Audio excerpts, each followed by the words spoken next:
Welcome to Stories with Steve, a podcast on the Central Buna Podcast Network. Every Thursday in 5 minutes or less, we'll lift you up with stories of how God works behind the scenes in our lives.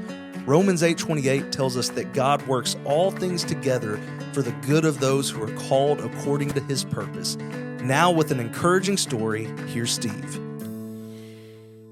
You know, ministry is simply just loving the person right in front of you. I recently saw this quote and it just really hit home with me because I think about the different people in my life that God has sent into my life that really made a difference. You know, I grew up in a home where my parents divorced. I can barely remember them being married. And so I mostly grew up with my mother, and most of my role models were my mother, my grandmothers. And I don't fault my dad because he did the best he could. And, you know, you can't give what you don't have. And we're able to reconcile later on. That's a different podcast, by the way. But it's so funny because God sent different men at different stages in my life. When I was a young Christian, about 16 years old, and I just started driving, of course, not very experienced.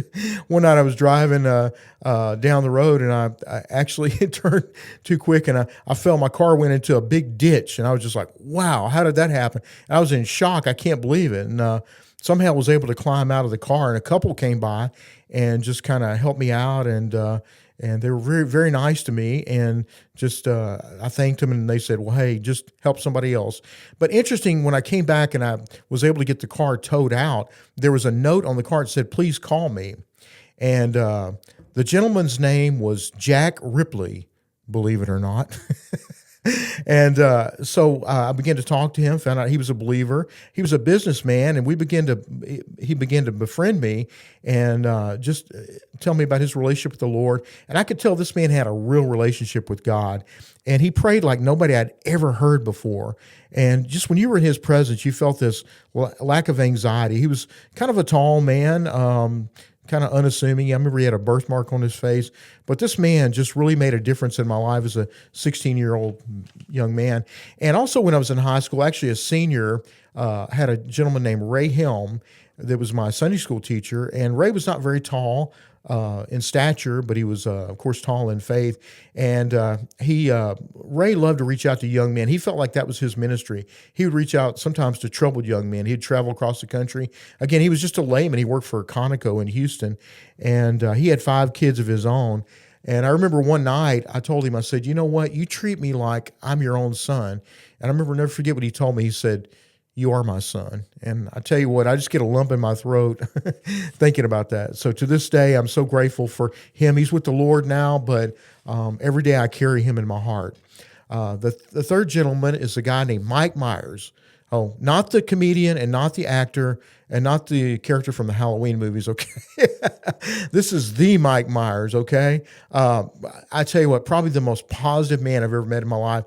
As a matter of fact, he was head of the Fellowship of Christian Athletes in Houston, and he was a former coach himself. So he would always have nicknames for everybody. He would say, hey, Stevie Hicks, Nicks.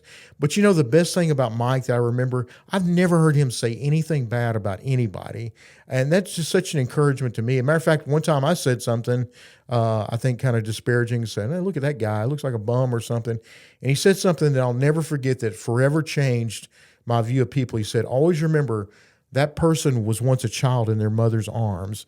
And so that really encouraged me to always see people through God's eyes. The fourth person is a man named Pastor Fred Dallas, just like the city. Fred was a former missionary, counselor, minister inside of the church. He had such a quiet, peaceful spirit about him. That smile, I'll never forget that smile. His gentle spirit, and just when you were in his presence, you just felt this peace when you were around him all the time. And what I loved about him was he had this saying, anytime anybody would give him praise, he would deflect it and give it back to God. He would say, all I am is a product of God's mercy and grace. And, you know, I've adopted that mantra in my life.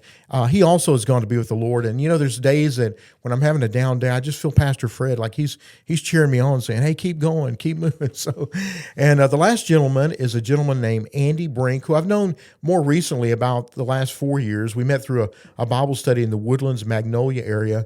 Not only is he a wonderful Bible teacher, he's an even better man. When you talk to Andy, you feel like he's genuinely interested in you.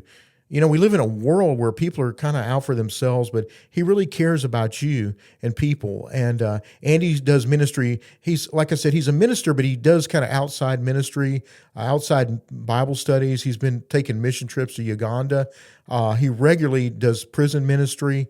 Interesting thing about that is he's told stories about how these prisoners will line up after he's speaking just to get a hug from him. And that's just another reminder of how men without a father, how they crave that intimacy. And like I said, similarly like Ray, he's got 7 kids of his own. But just the other night, he told me, hey, come stay with us sometime. So those are some of the people that God has used in my life. And, people have said that the Christian life is like a race, and similarly like a marathon, like we're running by ourselves. But I like to see it more as a relay race, that people have handed the baton to us, and we're to pass it on to others. I don't know about you. I don't want to drop the baton, right? I want to pass it on to other people. And so who in your life has been an influence on you? I'd love to know about it. And also, who are you influencing? And always remember, you've got a story to tell.